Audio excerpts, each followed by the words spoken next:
नमस्कार दर्शकों, Ravindra Soni health and wellness में आपका स्वागत है। आज हम आपको बताने जा रहे हैं कि कैसे आप योग के जरिए डायबिटीज और साइटिका जैसी समस्या पर नियंत्रण पा सकते हैं या उससे होने वाली तकलीफ को कम कर सकते हैं। इसके लिए आज हम आपकी मुलाकात कराने जा रहे हैं जाने माने योगाचार्य डॉक्टर मोहित तंवर से। मोहित जी ने अपना एक वर्ल्ड रिकॉर्ड भी योग के क्षेत्र में बनाया है, जिसके बारे में भी हम थोड़ा उनसे जानेंगे। मोहित जी, आपका बहुत बहुत स्वागत है। नमस्कार सर जी, बहुत-बहुत धन्यवाद आपका सर। तो सबसे पहले हम दर्शकों को बताना चाहेंगे भाई जी, जो आपने वर्ल्ड रिकॉर्ड कुछ समय पहले बनाया था योग के जरिए, तो उसके बारे में थोड़ा आप बताएं, फिर हम आगे चर्चा को बढ़ाएंगे। और जो हमने आज का टॉपिक चुना है कि डायबिटीज और साइटिका में योग कैसे मदद कर सकता है। बिल्कुल सर। तो मैं शॉर्ट में बता देता हूँ दर्शकों को कि योग में एक जो है एडवांस आसन होता है, उस आसन का नाम है हिंदी में कुक्कुट आसन के नाम से जाना जाता है, इंग्लिश में रोस्टर पोज के नाम से जाना। उसमें जो मेरा गिनीज वर्ल्ड रिकॉर्ड है 5 मिनट 36 सेकंड का, जो सबसे लंबे समय तक रुकने का वर्ल्ड रिकॉर्ड है, तो वो मैंने जो है 2023 में बनाया था। और ये बहुत काफ़ी मेहनत लगती है क्योंकि काफ़ी एडवांस आसन है और इसमें आपको पूरे शरीर को होल्ड करना होता है हाथों के ऊपर। तो काफ़ी सालों की मेहनत के बाद इस आसन को मैं महादेव की कृपा से बना पाया, माता-पिता, गुरुजनों के आशीर्वाद से। तो ये मेरा एक छोटा-सा रिकॉर्ड है और ऐसे ही योग में और आगे रिकॉर्ड बनते रहें, ऐसा आप सभी का आशीर्वाद चाहता हूँ।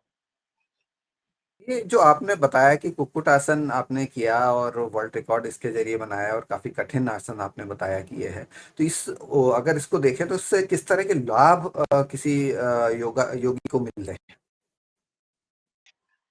इस आसन में एक तो आपके हाथों की स्ट्रेंथ, मतलब अगर हाथ की मांसपेशियाँ अगर मजबूत नहीं है, तो इस आसन पे अगर जाएँगे तो इसमें लाभ की जगह हानि ये हो सकती है कि हड्डियाँ टूटने की चांस है। तो पहले तो हाथों की मांसपेशियों को मजबूत करना है, जैसे सूर्य नमस्कार के द्वारा, भुजंगासन के द्वारा, है ना? दंड के द्वारा, इनको मजबूत कर सकते हैं हाथों को, भुजाओं को। उसके बाद फिर इस आसन में दिन-प्रतिदिन धीरे-धीरे समय बढ़ाकर कभी 5 सेकंड, 10 सेकंड, 15 सेकंड ऐसे समय बढ़ा-बढ़ाकर आप जो है पहुँच सकते हैं इस आसन को, लक्ष्य जो है हासिल कर सकते हैं। और फिर बाद में ये है कि इसमें एक तो एकाग्रता चाहिए होती है, कंसंट्रेशन पावर इससे बढ़ जाता है, क्योंकि आप एक जगह स्थिर रह सकते हैं वहाँ पर। और आपकी मसल्स जो है हाथों की फिर मजबूत हो जाती है। पैरों की मांसपेशियाँ भी जो है, अगर पद्मासन आप नहीं लगा पाते हैं, तो फिर इस आसन को लगाना जो है कठिन है, क्योंकि बिना पद्मासन के कुक्कुटासन नहीं लगता है। तो सबसे पहले पद्मासन लगाना सीखना पड़ेगा, उसमें लंबे समय तक रुकना आना चाहिए, फिर इस आसन का अभ्यास करेंगे। तो ये लाभदायक रहेगा, कंसंट्रेशन पावर को बढ़ा देता है। तो मोहित जी, अब इसके बाद आगे बढ़ते हैं, और जो कि आज का हमारा विषय है, जिसमें हम आपसे जानेंगे दो प्रमुख बीमारियों में योग की भूमिका के बारे में।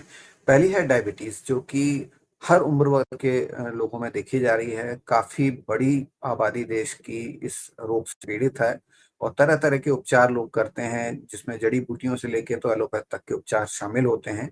और इस बीमारी से उनको लाइफ टाइम जूझना पड़ता है। तो क्या कोई ऐसे उपाय हैं जिससे कि इस बीमारी को कम किया जा सके? कहा जाता है कि ये असाध्य बीमारियां होती हैं, लेकिन शायद इस के साथ अगर हम योग का कॉम्बिनेशन ले लें, तो इससे काफी हद तक इसको हम सीमित कर सकते हैं, इसकी जो तकलीफें हैं।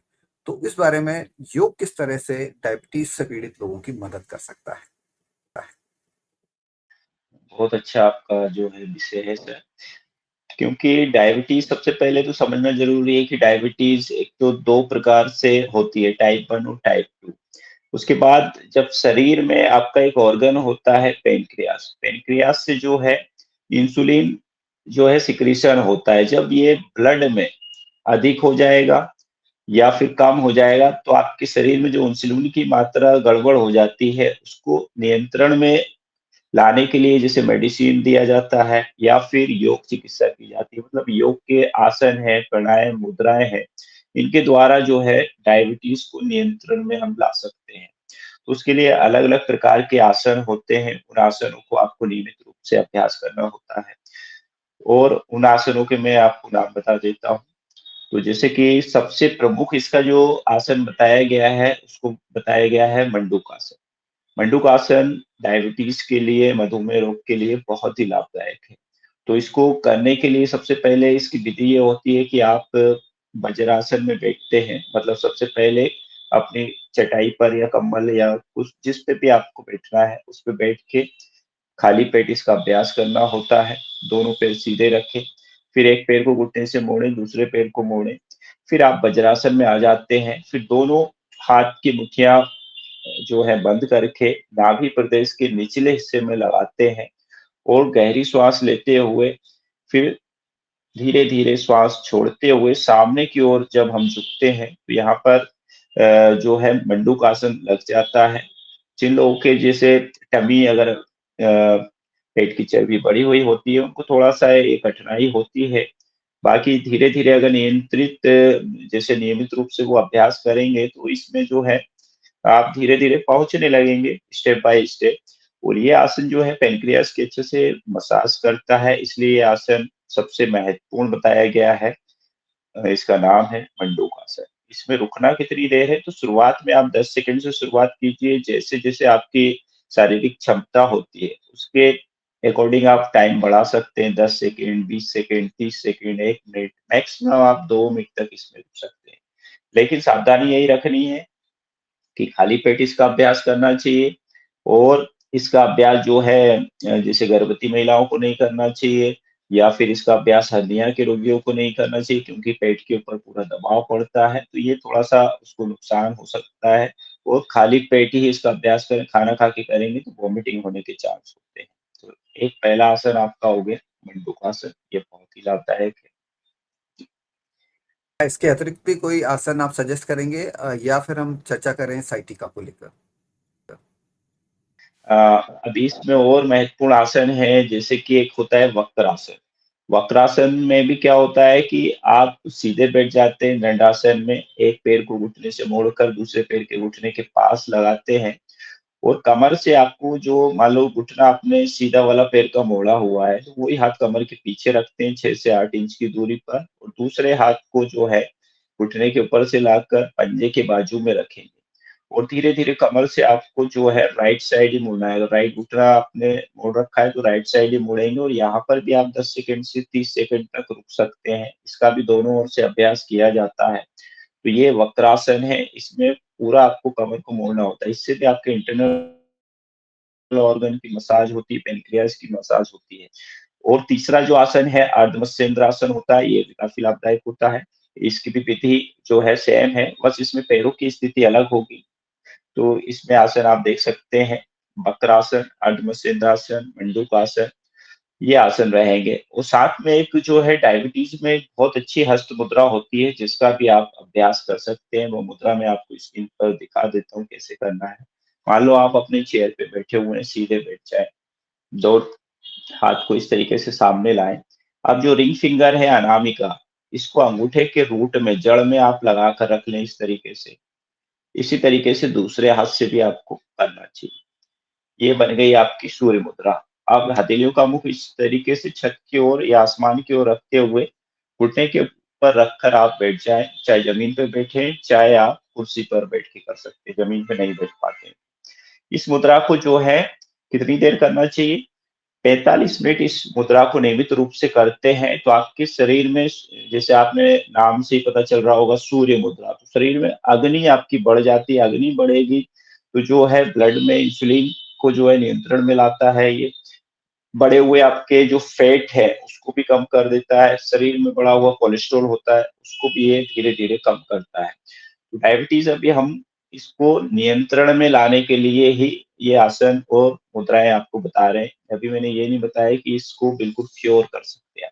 लेकिन जो इंसुलिन की मात्रा बहुत अधिक हो जा रही है, उसको नियंत्रण में रख सकते हैं कि अचानक से बढ़े नहीं और घटे भी नहीं, लाइफ डेंजर की ओर ना जाए। तो ये था जो मुद्रा था, सूर्य मुद्रा। इसको भी आप जो है 3 टाइम कर सकते हैं, 45 मिनट में 15-15 मिनट के समय निकाल लीजिएगा, खाली पेट इसका अभ्यास कीजिएगा। तो धन्यवाद मोहित जी, आपने डायबिटिक पेशेंट्स के लिए ये मुद्राएं जो बताई, जो आसन आपने बताए, निश्चित रूप से ये आसन उनको अपने आप को स्वस्थ रखने में और अपने जो इंसुलिन है उसको नियंत्रित रखने में मदद करेंगे। अब हम बढ़ते हैं साइटिका की ओर। ये भी एक बहुत बड़ी समस्या है, महिला और पुरुष सभी लोग इससे बड़ी संख्या में पीड़ित हैं और ये जो इसके रोगी हैं, इनकी संख्या लगातार बढ़ती जा रही है। तो इस रोग के कारण आप क्या देखते हैं? और इस रोग या इस समस्या को किस तरह से योग के ज़रिए नियंत्रित हम कर सकते हैं? इस बारे में थोड़ा बताएँ। बताएँ। बिल्कुल सर, ये विषय भी बहुत आम हो गया है क्योंकि काफ़ी लोग जो है सबसे पहले सियाटिका जैसे 2 नर्व होती है जो कमर से निकल कर मतलब लेफ्ट थाई और राइट थाई की ओर जाती है नीचे की ओर सियाटिका नर्व होती है। जब ये सोते समय हमारी डिस्टर्ब हो जाती है तो उसके कारण जैसे राइट साइड की डिस्टर्ब हो गई तो राइट साइड पेन अचानक स्टार्ट हो जाएगा, चलने में प्रॉब्लम आ जाएगी, उठने-बैठने में उसको तक दिक्कत रहेगी। ऐसे ही लेफ्ट साइड हो गई, राइट साइड हो गई, दोनों साइड में से किसी को भी किसी भी साइड की हो सकती है। तो इसके लिए एक तो शरीर में पानी की कमी हो जाती है, तो पानी को कम से कम 3 से 4 लीटर प्रतिदिन सभी को पीना चाहिए। इससे जो है नसों में पानी की कमी ना हो, अचानक नसें चढ़े नहीं। फिर सोते समय भी विशेष आपको ध्यान रखना है कि बहुत ज़्यादा मुलायम आपके गद्दे नहीं होने चाहिए, है ना? तो आजकल तो ऑर्थोपेडिक वाले जो है गद्दे आने लगे, उसका आप उपयोग कर सकते हैं। बहुत ज़्यादा सिरहाना जो तकिया लगाते हैं ना पिलो, वो भी बहुत बड़ा मोटा लगाने लगे लोग आज, उसके कारण भी प्रोसेस गड़बड़ हो जाता है। तो कोशिश करें कि ज़्यादा ऊँचा पिलो आपको बिल्कुल नहीं लगाना है क्योंकि सोते समय अधिकतर लोगों की जो है नर्व चढ़ जाती है, सियाटिका नर्व जो है एक्टिव हो जाती है।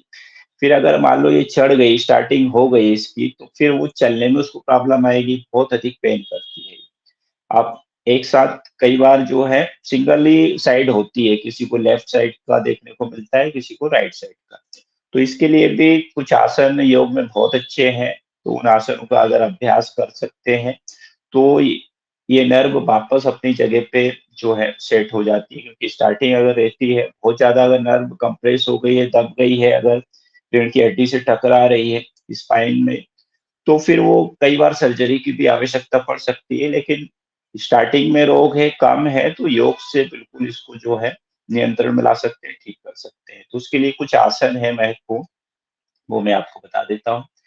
तो अगर किसी को मान लो सीआरटी हो गया है, तो वो सबसे पहले तो पेट के बल लेट जाए और उसके बाद उसको आसन का अभ्यास करना है अ, अर्ध शलभासन मतलब चिन को ज़मीन से लगाना है, दोनों हाथ की हथेलियों को थाई के नीचे जंघा के नीचे रखना है और धीरे-धीरे श्वास अंदर खींचते हुए आप राइट पैर को पहले उठाएँ और 10 सेकंड वहीं रोक के रखें। फिर इसी तरीके से पैर की स्थिति बदलेंगे, दूसरे साइड से करेंगे, लेफ्ट पैर को ऊपर उठाएँगे, 10 सेकंड उसको भी रोक के रखेंगे। तो यहाँ पर 10-10 सेकंड के आपको 3 अभ्यास करने हैं, दोनों पैरों से बदल-बदल के करना है। फिर कंटिन्यूएशन में आप अभ्यास करेंगे मतलब श्वास अंदर खींचा, पैर को ऊपर उठाया राइट को, श्वास छोड़ते हुए नीचे लाया। इसका 10-10 का इसका भी 3 अभ्यास करेंगे, ऐसे ही आपको लेफ्ट साइड से करना है। तो राइट और लेफ्ट साइड से ये अभ्यास हो गया, तो ये बहुत हेल्पफुल है। इससे कई बार लोगों की जो है नर्व वापस अपनी जगह पे आ जाती है, उनका पेन चले जाता है, उनको चलने की जो तकलीफ हो रही थी, बैठने की तकलीफ हो रही थी, वो ठीक हो जाती है। उसके बाद एक आसन होता है भुजंगासन। भुजंगासन में क्या करना है, इसमें सिर्फ़ आपको आधी कोहनी मोड़ कर रखना है मतलब पेट के बल आप लेटे हुए हैं, दोनों हथेलियों को कंधे के नीचे रखेंगे, कोहनियाँ कमर से लगाकर रखेंगे, सिर ज़मीन से लगा हुआ रहता है। फिर धीरे-धीरे आपको सिर को उठाना है, सीने को उठाना है और आधे आपके हाथ जो है मुड़े हुए रहेंगे कोहनी से, आधे उठे हुए रहेंगे और ऊपर छत की ओर देखना होता है। तो ये आसन होता है भुजंगासन। ये भी बहुत हेल्पफुल है सियाटिका के लिए या कमर दर्द के लिए इसका उपयोग कर सकते हैं। ये दोनों आसन तो मान के चलिएगा बहुत ही लाभदायक है। खड़े होके अ, अर्ध जो है चक्रासन का अभ्यास कर सकते हैं, वो भी काफ़ी लाभदायक होता है। और इसमें एक मुद्रा है जो पेन रिलीफ होती है। कई बार क्या होता है शरीर में वात का प्रकोप बढ़ जाता है। वात मतलब शरीर में वायु अचानक से इकट्ठी हो जाती है आपके गलत श्वास लेने और छोड़ने के कारण, तो उसके कारण भी नसें हमारी चढ़ जाती है। तो उसके लिए एक वायु मुद्रा होती है, उसका भी आप अभ्यास कर सकते हैं। तो वो मैं बता देता हूँ वायु मुद्रा होती कैसी है। दोनों हाथ सामने रखें, पहली वाली उँगली को मोड़ा अंगूठे के रूट में जड़ में लगाकर रखें, बाकी उँगलियाँ सीधी रख लीजिए। ये बन गई वायु मुद्रा। इस तरीके से आपको बनाना है, बाकी उँगलियाँ सीधी और हथेलियाँ घुटने के ऊपर रख के चेयर पे बैठ के या ज़मीन पे बैठ के आप अभ्यास कर सकते हैं, या लेटे-लेटे भी इसका अभ्यास कर सकते हैं। बस आपको लेटे हुए हैं तो बिना पिलो के और उसके अभ्यास करना है। ये वायु मुद्रा 30 मिनट अगर आप लगाते हैं तो आपके दर्द में आराम होगा, आपकी वायु का जो प्रकोप बढ़ा हुआ है, वो ठीक हो जाएगा। वात आपका ठीक हुआ तो फिर आपका दर्द कम हो जाएगा और ये नस जो चढ़ी हुई थी, ये सामान्य स्थिति। जी, तो ये तो काफ़ी उपयोगी आसन है, और जो आपने वायु और अग्नि तत्व को लेकर के जो हाथ की मुद्राओं के ज़रिए आपने बात बताई, वो तो बहुत ही रोचक जानकारी लगी। जो हमारे दर्शक हैं जिनको योग के बारे में एक बहुत ज़्यादा ज्ञान नहीं है, या जितना उतना वो रुचि नहीं रखते हैं, अगर वो इस मुद्रा को अपनाएँगे तो निश्चित रूप से उनको बहुत सारी दवाइयों से छुटकारा भी मिलेगा, और साथ ही आप मुफ्त में बिना किसी तकलीफ के अपने आप को एक अच्छी स्थिति में ला सकेंगे। तो इसके अतिरिक्त अगर आप कोई सुझाव देना चाहते हो, या आपको और कोई आपके दिमाग में बात आ रही हो, तो आप हमारे दर्शकों के साथ शेयर कर सकते हैं, और इसके बाद हम इस एपिसोड को यहीं समाप्त करेंगे। जी सर, जी सर। तो सबसे पहले मेरा सुझाव ये है सभी दर्शकों के लिए कि एक तो आप अपनी दिनचर्या सही सेट कीजिएगा। दिनचर्या अगर सही सेट रहेगी, आपका जो है नाश्ता, आपका जो है लंच, आपका डिनर सही समय पे होता है, तो भी आप कई रोगों से बच सकते हैं। तो कोशिश करें सूर्योदय के पहले उठना चालू करें और मॉर्निंग वॉक आपको कम से कम 2 से 5 किलोमीटर प्रतिदिन करना चाहिए। डायबिटीज़ वालों को ये बहुत लाभदायक होता है। और ज़्यादा आपको जो है कार्बोहाइड्रेट, मीठी वाली चीज़ें जिससे बन रहा है, मतलब जैसे कि आपको चावल को अवॉइड करना चाहिए, आलू को खाना कम करना चाहिए। जो पैकिंग वाले फूड होते हैं उनसे भी आपको बच के रहना चाहिए। पानी 3 से 4 लीटर आपको पीना चाहिए। ज़्यादा से ज़्यादा आप जो है ग्रीन सलाद ले सकते हैं। ये आपको काफ़ी हेल्पफुल रहेगा, डाइजेशन आपका अच्छा रहेगा। लेकिन वॉक करना बहुत ज़रूरी है। 3 से 5 किलोमीटर मतलब आपको चलना ही है प्रतिदिन डायबिटीज़ वालों को, तो उनके लिए बहुत लाभदायक है। तो डॉक्टर मोहित, आपकी इन जानकारियों के लिए बहुत-बहुत धन्यवाद, और आपसे जल्द ही हम मुलाकात करेंगे, किसी और विषय पर चर्चा करेंगे, और आपसे योग के ज़रिए कैसे रोग को ठीक किया जा सकता है, इस बारे में आगे चर्चा को बढ़ाएँगे। आज के लिए बस इतना ही। बहुत-बहुत धन्यवाद। धन्यवाद सर।